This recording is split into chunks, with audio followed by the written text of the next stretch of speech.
Mistério revelado após 65 anos. Um explorador que desapareceu sem deixar rastros foi finalmente encontrado, preso no gelo.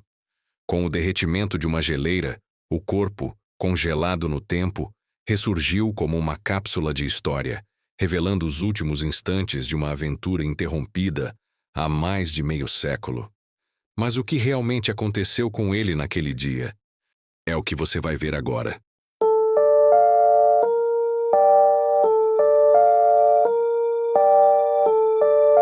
Os ossos de um homem britânico que morreu em um terrível acidente na Antártida em 1959 foram descobertos em uma geleira em derretimento. Os restos mortais foram encontrados em janeiro deste ano por uma expedição polonesa, juntamente com um relógio de pulso, um rádio e um cachimbo. Ele foi oficialmente identificado como Dennis Tink Bell, que caiu em uma fenda aos 25 anos, enquanto trabalhava para uma organização que hoje é a British Antarctic Survey. Eu já tinha desistido de encontrar meu irmão. Isso é simplesmente extraordinário, espantoso. Nem consigo acreditar, disse David Bell, 86 anos, à BBC. O carteiro disse: "Sinto muito, mas eu não tenho boas notícias." Se recorda.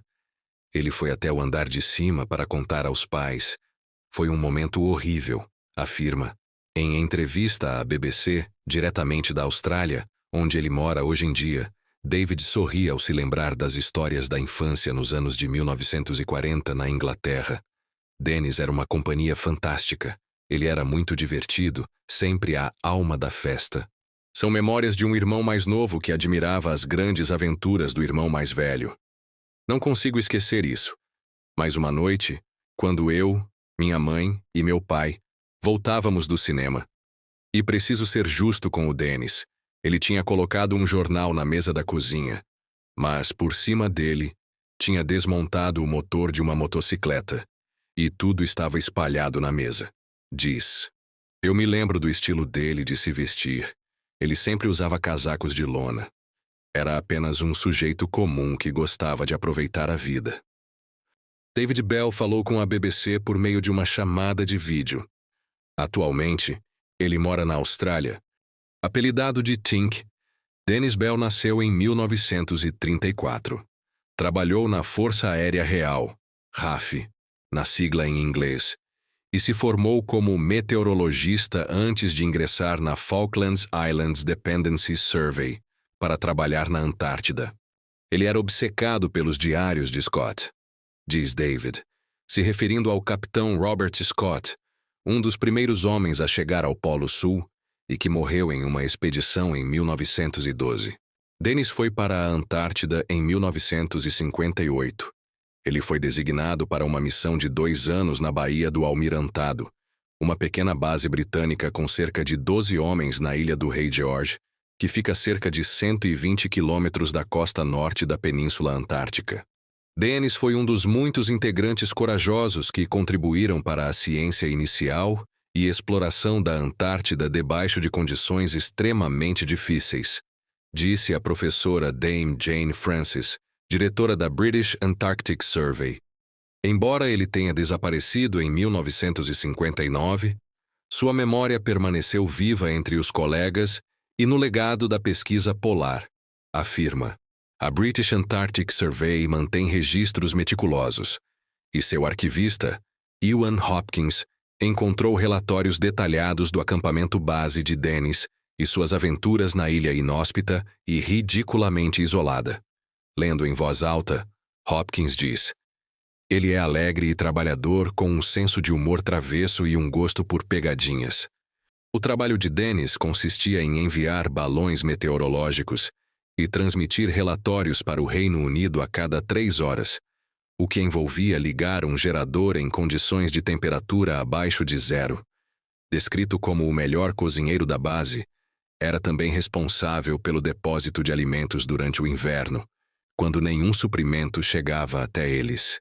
Naquela época, a Antártida parecia ainda mais isolada do que hoje, com um contato extremamente limitado com o mundo exterior.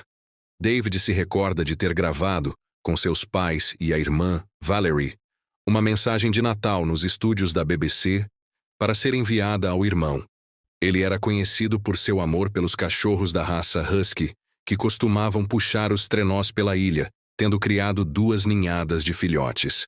Ele também participou do levantamento topográfico da ilha do Rei George, produzindo alguns dos primeiros mapas de um lugar até então amplamente inexplorado.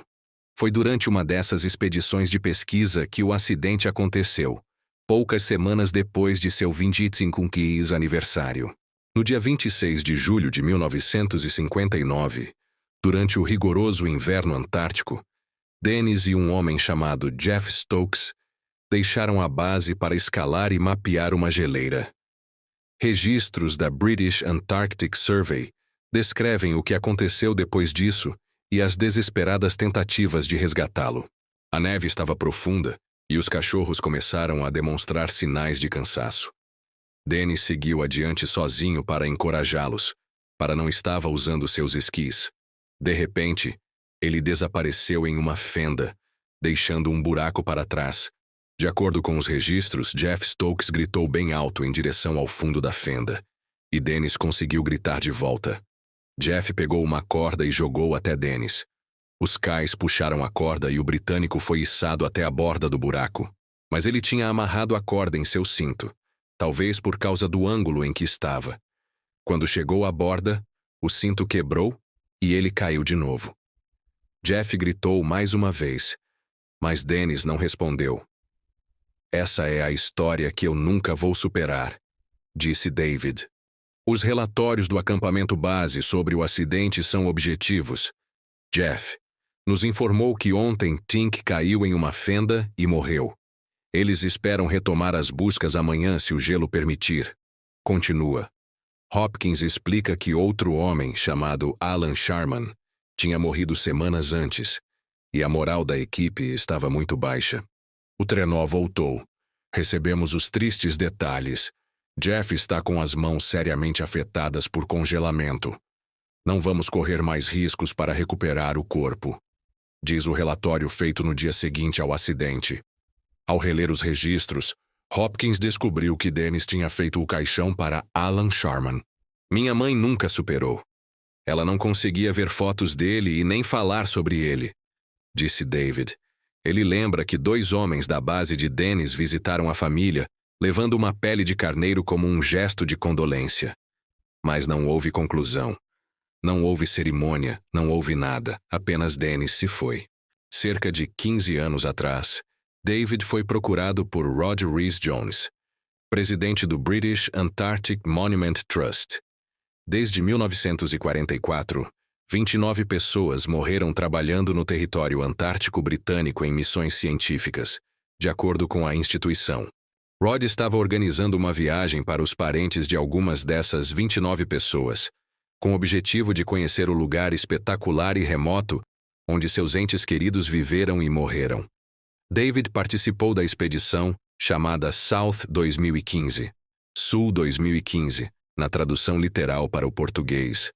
O capitão parava nos locais e dava 4 ou 5 toques de sirene, conta. O gelo marinho estava espesso demais para que David pudesse chegar até a cabana do seu irmão, na ilha do Rei George. Mas foi muito, muito comovente.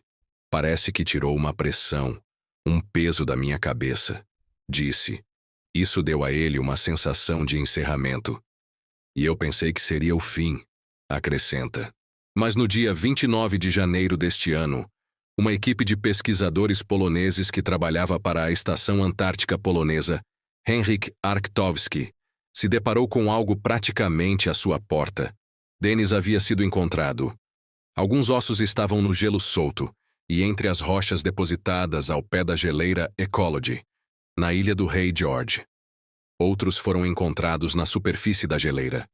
Os cientistas explicam que uma nova queda de neve era iminente, e por isso, eles colocaram um marcador GPS para que seu colega polar não se perdesse novamente.